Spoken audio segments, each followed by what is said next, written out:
What's up, guys? My name's Alex Bonifer. I play Neil O'Connor on AMC's Kevin Can F Himself. Um, I'm just here in the man cave, hanging out, having some beers. We got sports on. There's football happening, both American and the other kind.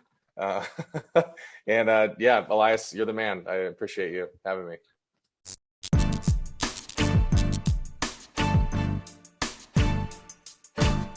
Alex, welcome to the cave. Man, thanks for having me, Elias. Really appreciate it. So good. Exciting time for you, huh? Real exciting time. Really exciting time. We had our AMC Plus premiere for the show on Sunday, and now I'm just looking forward to the 20th for the rest of the world to see it. Yeah. Yeah. So yeah, the listeners or the viewers are going to see you as Neil O'Connor on Kevin Can F Himself. And man, it's just I told you off the air. I watched the first two episodes. It's an interesting show. Interesting concept of the show. Yeah. So, Yeah, I mean it's definitely it's a deconstruction of a format that we've watched for years and sort yeah. of been told that it is sort of the way that things are. And our creator Val said, well, what if they're not that way? What if we follow? What if another character is the main character of this story? And that's what our show does. That's awesome. Yeah, before we dive into that, man, I was doing some research on you, man. You start off in your career like in the Groundlings, huh? Like, how did you decide like improv and comedy? Like, what made you fall in love with that? Yeah, my dad is actually the one who got me into improv, Okay. if you can believe it. My dad, I was home for a summer, and my dad was taking improv classes at the IO West Theater. This was 12 years ago, and said, I'm doing this thing called improv. I think you'd be good at it. I think you'd like it. So basically get off your ass and go be productive this summer. Yeah. So I went and I fell in love, and that sort of set me off on this sort of passion that I've had for improv and for comedy for the last 12 years. And so I've been studying it for years prior to even getting to the Groundlings. But the Groundlings is where it got serious. The Groundlings is where I kind of saw a potential, a career at the Groundlings, because I had seen the talent that theater has produced. I mean, from just like Will Ferrell, Oh yeah. Melissa McCarthy, Kristen Wiig, and on and on. So I saw what it could do, and I just said, let me commit myself to this program, to this style of comedy, and see where it takes me. And truthfully, I owe pretty much my career to that theater and that school. Well, I know like some I've had people on the show also that have done the groundling work. And do you have you thought about like even trying to do like stand up? Like I know some people like to do both. They like to do the improv and they also like to do the stand up. Yeah, I've done stand up one time, and it was terrifying. It was the scariest thing that I've ever Yeah. done, because I'm comfortable. What we do at the Groundlings, for those that don't know, is we do improv, but also a lot of sketch comedy. I would consider it the preeminent sketch comedy theater in the country, if not the world. But of course, I'm biased. But the sketch comedy is like what you see on SNL sketches. Yeah. So we're in wigs and costumes and props, and we sort of act out sketches. I like to call them sketches. Other people call them skits, which it kind of makes me cringe when I hear the word skit, because it brings me back. It makes me think of like elementary school talent show or something doing a skit. But anyway, I digress. So that's where I'm comfortable, playing characters and letting behavior be the joke, as opposed to the sort of the joke, the punchline, Yeah. the thing that stand-ups are so great at doing. And that's kind of what I brought to Neil, an element of just a character. And he's honestly not too different than a character that you might see me do in a sketch at the Groundlings. So have you had a chance to like how many years you've been there, you said now? In total at the Groundlings, 5 years. Wow. Have Yeah, you had a from when I chance to started. perform with like as they call them graduates of the groundlings that they come back surprise guests? Have you been able to work with anyone? Yeah, the biggest name that I got a chance to do an improv show with was Sherry O'Terry. Okay. And that was awesome. We didn't have any scenes. No, we had a scene together in the show, but my favorite part of the evening was we were doing a warm-up backstage called Mind Meld, where you basically try and say the same word at the same time.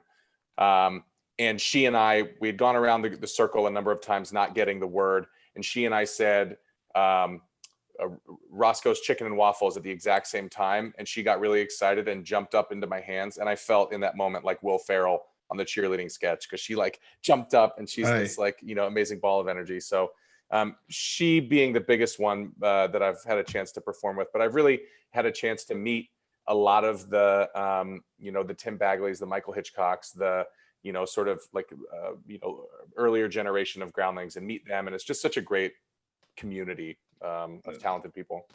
So the previous guest that I had on last year was Matt Cook. Oh, okay. Yeah, that's right. Have you worked with him? I have worked with Matt. Yeah, I've worked with Matt. He's an amazing guy, and he is extremely supportive and couldn't be funnier. I'm a friend of his, but I'm also such a fan of what he does. He's incredible. Yeah, that's awesome. So, and one more question on the Groundlings. Like, have you ever been like one of those shows where you're performing and you've had a guest that's come on, it just crashed your set, and you have to improv with them? Because I've heard stories about that. Or have you seen something like that? I mean, I've seen that happen tons and tons, but not really at the Groundlings, to be honest. Because Groundlings, we do what's called short form improv, so they're like quicker games. I've seen that happen a lot in my career in doing long form improv, where you're kind of working. It's a little bit more of a slow burn. The scenes kind of have a little bit of room to breathe, and you're sort of finding your footing. And that's where, when you can tell two performers are really working to establish, you know, the who, what, where, and what's kind of funny about the scene, and someone does a walk on and like throws a canned ham for no reason. And you're like, what, that we're in a library, dude. What are you know, like, what are you doing? Can't ham do it here. Yeah, why? And then you just leave, and then you're like, okay, now these two improvisers have to figure it out. But no, not really at the Groundlings so much. And you know, while I'm in the Sunday Company of the Groundlings now, which is like the top level of the school, so we do a weekly sketch show. Well, you know, we were doing that before the shutdown, obviously, and the theater's scheduled to reopen pretty soon. But it's predominantly sketch comedy, and then we do mix in a couple of improv sets a show. But the main focus in Sunday Company is sketch comedy, and that's all written, pre-planned, you know. And in that, I will say sometimes like a wig falls off, and that like throws everything, and then you do have to kind of justify like why the wig falls off and why the character's wearing a wig. So that's tricky, but I also love that. You know, that's like live theater. That's what I love about it, is that anything can happen, even in a pre-planned sketch. Anything can happen, and you just gotta. That's where the improv training kicks in. That's awesome. Yeah. So yeah, man, let's talk about your new show. How awesome was it filming this, and how did you get approached for the role? And was it for Neil at first, or did you go for someone else? It was for Neil. So I kind of got my start by design in like a professional pursuit in this industry pretty late. As I had mentioned before, I've been studying comedy for the better part of 12 years, and I really just wanted to make that my focus. So, and I use the expression, I wanted to tip the scales, not flip the switch. So I was working a 9 to 5. I was actually selling furniture. Would go do improv class at nights, and then would write when I got to Sunday Company. And then when I did get to Sunday Company, I could start to feel the scales, shifting a little bit. And I did. They host for us what's called an industry night, where managers and agents and casting directors will come and see us. So I had a good showing at one of our industry nights, and that kind of put me on a lot of casting directors' radars, and like they knew who I was. And then I started getting called in for things. And one of which was a recurring role on Superstore, which was on NBC. And then pilot season kicked off, where they're starting to cast for new shows and series regulars. And this was just another, audition that came through via my manager and my agents. And, luckily enough, it was my favorite script that I got. And it was for Neil.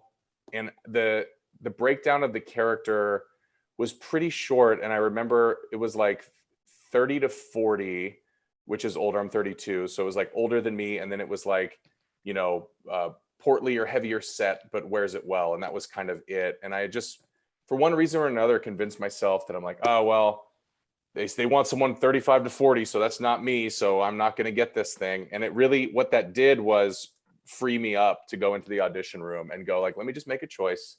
Let me be bold and be a character, and let me see, kind kind of how dumb I can make this guy. And I even costumed this audition, which I don't do for every audition, but some call for it. But down to wearing, I was wearing a backwards Red Sox cap, sweatshirt with a football t-shirt on and baggier jeans. So I was like, I don't think this is right for me, but this is who I think this guy is. So let me bring that into the room. And then I went in for the first round of auditions. And by the time I got back to my car, my manager texted me and said, they want to bring you back in for another audition, which was crazy. I was like, same day?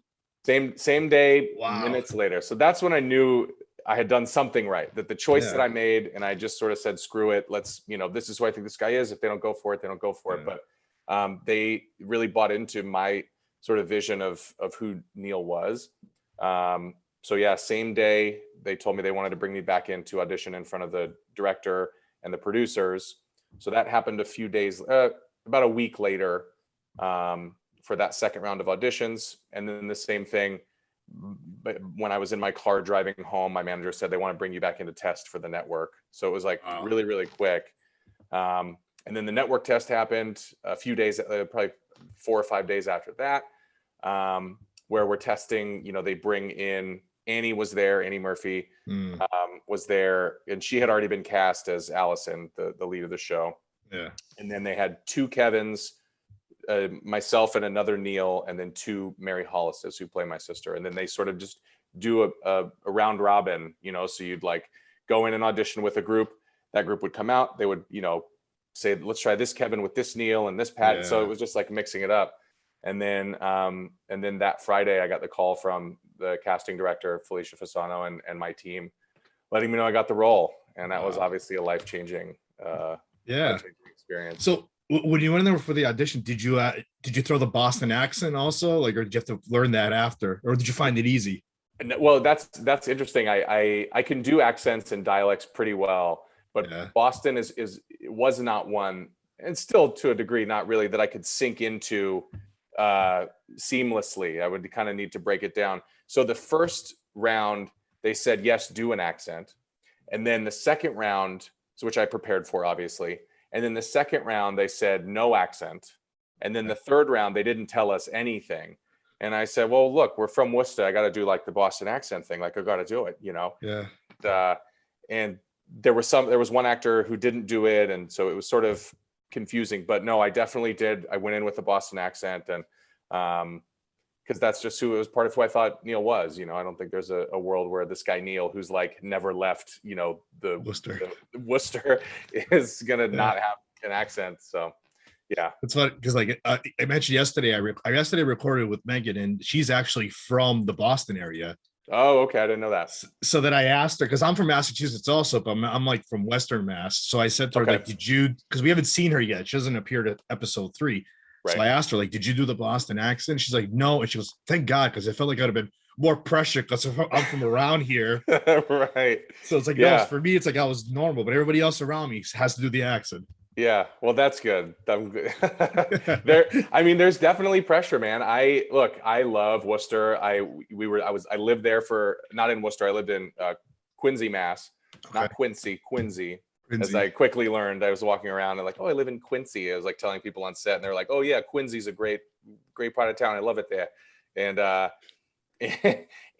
so I was there for 6 months, and I really just grew to love like the people of Massachusetts, the culture. I would drive out to Worcester every couple of weeks to get a hot dog from George's Coney Island Hot Dogs. Big shout out to those guys. Love what they do. She was just a fan. And funnily enough, our costume designer, Carol Cutshaw, went to Worcester, got approval from this hot dog restaurant, to use their t-shirt for Neil. Oh, wow. And we decided that was going to be Neil's favorite. Like that was his go-to spot. It's kind of like a Worcester institution. It's been there for forever. And I also, like, my palate just speaks to their hot dogs. So I would drive out there. Quite a bit. And it was like an hour drive. So 2 hours round trip, but boy, was it worth it. So yeah. She was telling me, you guys filmed in a warehouse for like 6 months. Yeah. It was a converted furniture warehouse in Randolph, Mass. and my guess would be somewhere in the neighborhood of like 30 or 40,000 square feet. I'm terrible at like, Wow. it could be like 10,000 square feet and I have no idea, but it seemed Time. yeah, but almost all of the interiors that you see on the show were filmed.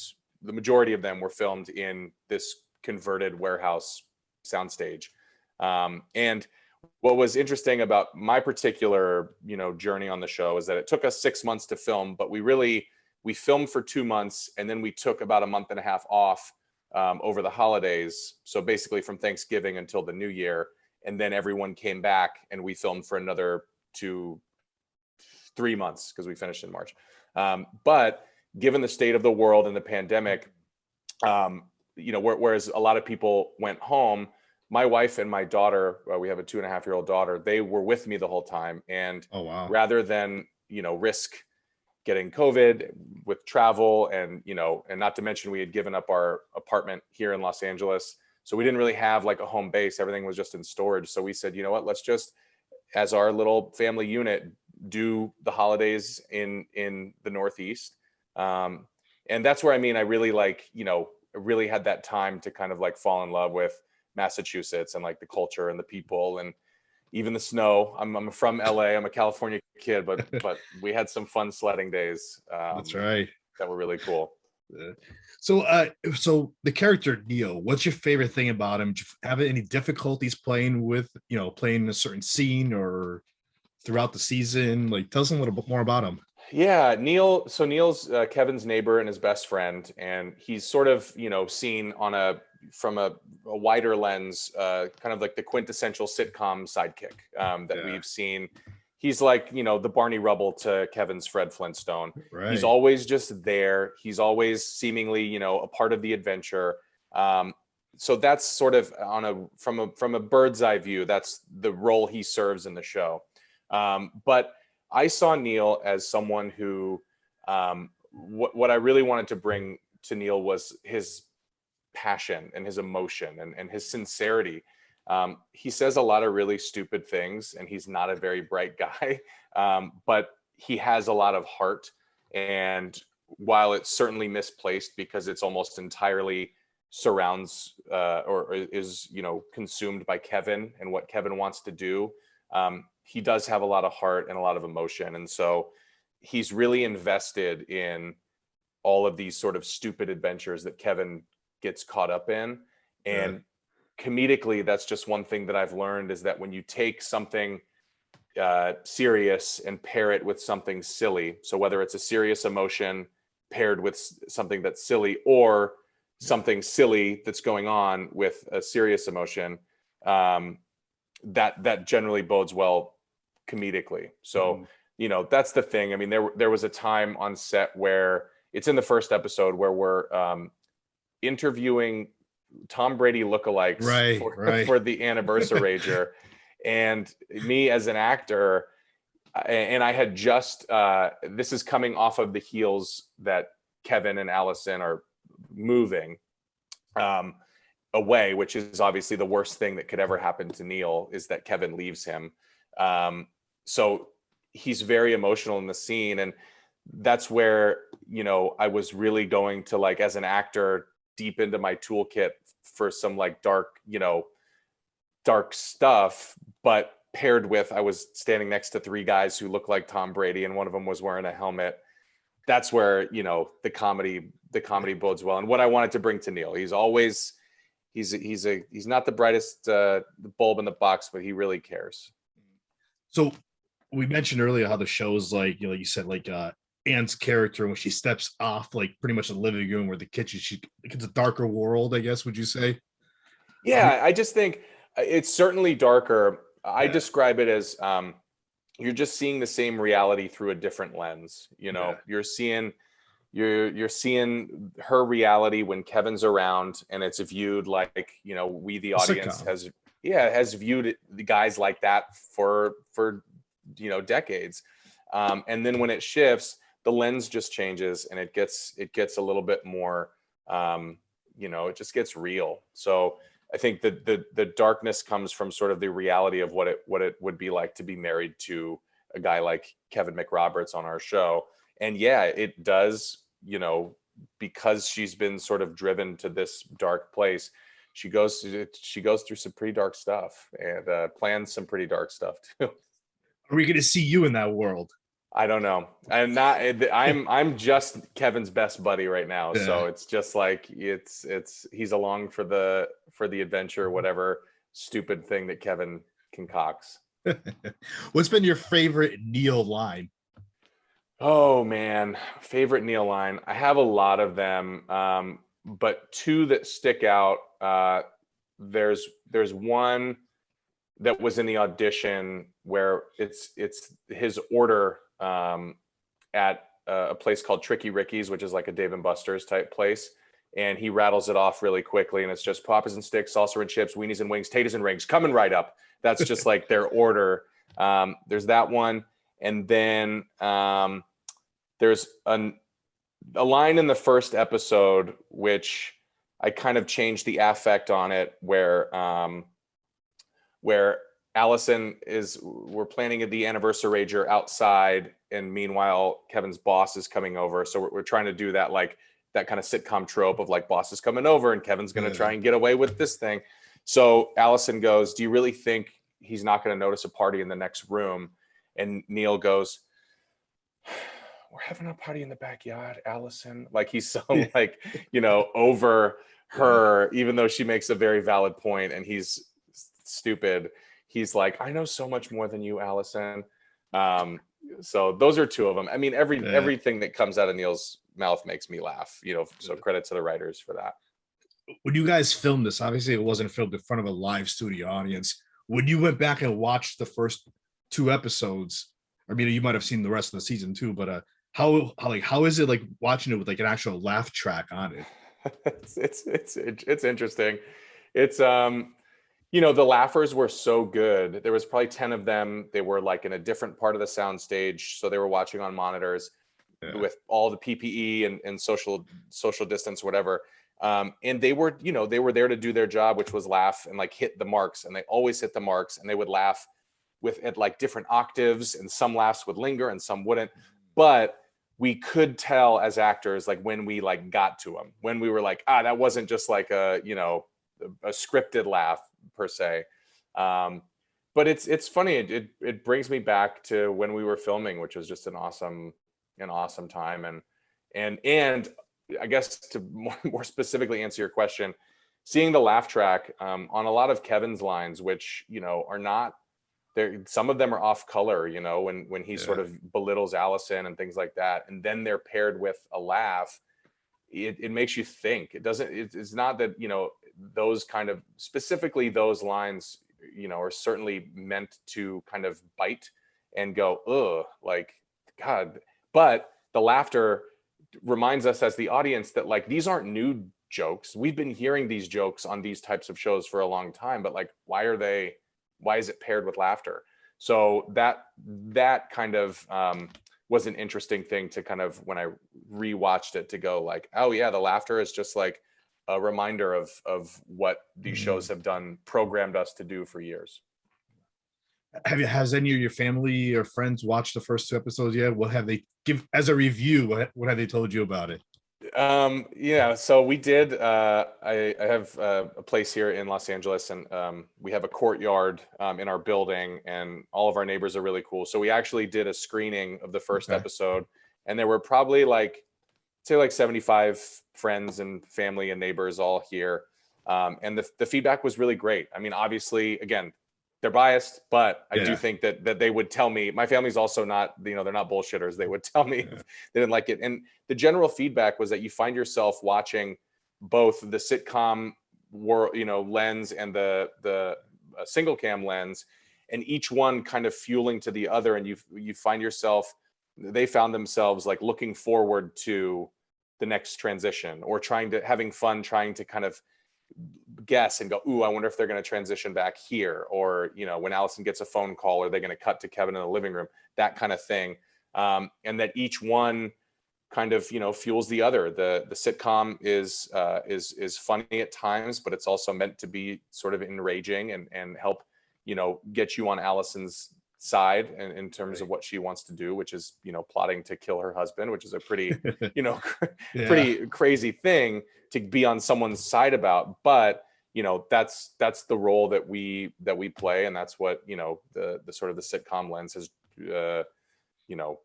meant to do for the audience, is to also, hopefully make you laugh in spite of what it is, but also make you think and go, that's actually not appropriate behavior. And I get why Allison wants to do what she wants to do. Right. So you guys filmed 8 episodes. Yep. And you were in on season 2. How many, do you have to wait a few weeks before it actually airs on AMC? Is that what you guys are going by? That's what we've been told. We don't know. We haven't been, officially picked up, and yeah, we're just being told that, things are looking good, and where everyone's staying hopeful. And, I knock on wood and cross my fingers a bunch that happens. I certainly think that where the story goes, is deserving of and geared towards a second season. But no, we haven't officially been told anything. And I think that's just kind of how AMC likes to do things, is let see what the viewership is and see what the feedback is, and then kind of ultimately decide. But we're feeling good. We're feeling great. It's great. Yeah, like I said, me and my wife enjoyed the first 2 episodes, so we're hoping it keeps going. Cool, man. Me too. Alex, lastly, for the listeners and the viewers, tell them where they can see the show and how can they find you on social media. Awesome. So yeah, my social media handles are just at Alex Bonifer, at my name, which you can see right. How do I work this thing? Right there. You can watch Kevin Can F Himself this Sunday, June 20th on AMC, 9 p.m. First 2 episodes, so you get a real flavor of what the season's about. And then Sundays at 9 on AMC from there on out. Alex, this was great. Thanks for coming on. Awesome, man. Thank you for having me.